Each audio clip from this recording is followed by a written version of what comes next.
जय हिंद।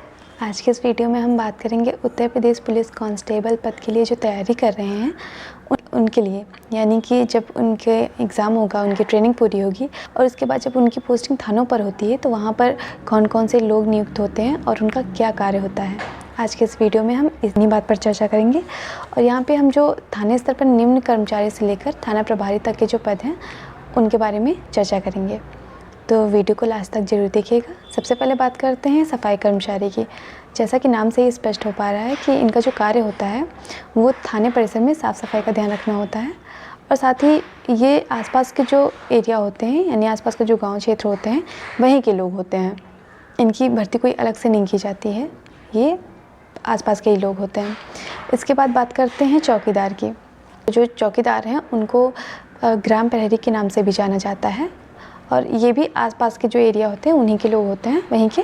और इनका जो कार्य होता है वो ये होता है कि अगर क्षेत्र में कोई ऐसा काम हो रहा है जिसकी जानकारी पुलिस को होना ज़रूरी है या फिर ऐसी कोई घटना हुई है जिसकी जानकारी थाने पर होना बहुत ज़रूरी है, तो ये किसी भी माध्यम से यानी फ़ोन करके या फिर खुद जाकर इसकी जानकारी थाने पर देते हैं।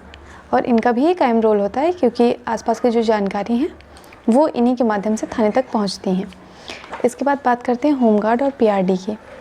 होमगार्ड और पीआरडी में कई लोग कंफ्यूज होते हैं, उनको नहीं समझ पाते कि कौन होमगार्ड है और कौन पीआरडी है। तो इनका जो बैच होता है उसमें जो यूपीएचजी लिखा होता है वो होमगार्ड होते हैं और जिनमें पीआरडी लिखा होता है वो पीआरडी होते हैं। पीआरडी का मतलब होता है प्रांतीय रक्षक दल। और ये दोनों ही पदों के जो लोग होते हैं वो आसपास के ही गांव के होते हैं, यानी ये अपने गृह जनपद और अपने जो स्थानीय थाने होते हैं वहीं पर काम करते हैं, वहीं पर इनकी ड्यूटी लगाई जाती है। इसके बाद बात करते हैं कांस्टेबल पद की, जिसकी तैयारी आप में से बहुत से लोग कर रहे हैं और बहुत जल्द ही वो पुलिस परिवार का हिस्सा भी होंगे। तो जो कांस्टेबल पद होता है इसके लिए, जैसा आपको पता है कि इसके लिए डायरेक्ट भर्ती की जाती है पुलिस भर्ती बोर्ड के द्वारा और फिर ट्रेनिंग के पश्चात जब इनकी नियुक्ति थानों पर होती है। और इनका जो कार्य होता है वो आसपास के जो क्षेत्र होते हैं उनमें प्रार्थना पत्रों की जाँच करना, पिकेट, इस तरह के जो काम होते हैं वो करते हैं। और इनकी जो नियुक्ति होती है इनका जो गृह जनपद होता है उसमें, और इसके अलावा जो उसके सीमावर्ती ज़िले होते हैं, यानी जो गृह जनपद होगा उससे जो ऐसे ज़िले जिनकी सीमा स्पर्श कर रही होगी वहाँ पर इनकी नियुक्ति नहीं होती है। अपना गृह जनपद और उसके बाद जो एक ज़िला छोड़ के तभी इनकी नियुक्ति की जाती है। इसके बाद बात करते हैं हेड कांस्टेबल की। तो जो सिविल पुलिस है इसमें हेड कांस्टेबल के लिए कोई डायरेक्ट भर्ती नहीं की जाती है, ये कांस्टेबल पद से ही प्रमोट होकर हेड कांस्टेबल बनते हैं। और जो सिविल पुलिस है इसमें हेड कांस्टेबल पद पे सिर्फ एक ही भर्ती होती है जो कि कंप्यूटर ऑपरेटर के लिए कंप्यूटर ऑपरेटर का पद होता है। और इनका भी कार्य लगभग यही होता है, आसपास के जो क्षेत्र हैं वहाँ पर प्रार्थना पत्रों की जाँच करना, और इसके अलावा भी कई सारे कार्य होते हैं। इसके बाद बात करते हैं उपनिरीक्षक की। जो उपनिरीक्षक है यानी कि जो सब इंस्पेक्टर या एसआई होते हैं उनके लिए आपको जैसे जानकारी है कि इस पर भी डायरेक्ट भर्ती की जाती है। साथ ही प्रमोशन के जरिए भी लोग हेड कांस्टेबल के बाद एसआई पद पर प्रमोट होते हैं।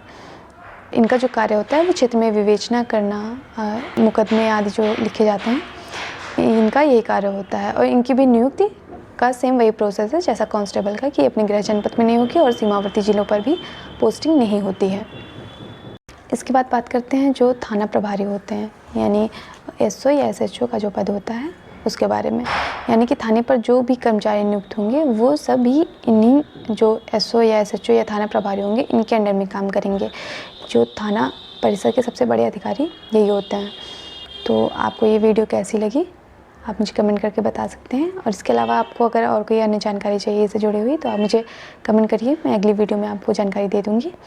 और साथ ही आप पढ़ाई बहुत अच्छे से करते रहिए क्योंकि आपका जो एग्ज़ाम है वो चुनाव के बाद बहुत जल्द ही हो जाएगा, और जिसमें आपको बहुत ज़्यादा 1.5-2 महीने ही मिल रहे हैं, तो अच्छे से रिवाइज़ करते रहिए। मिलते हैं नेक्स्ट वीडियो में। जय हिंद।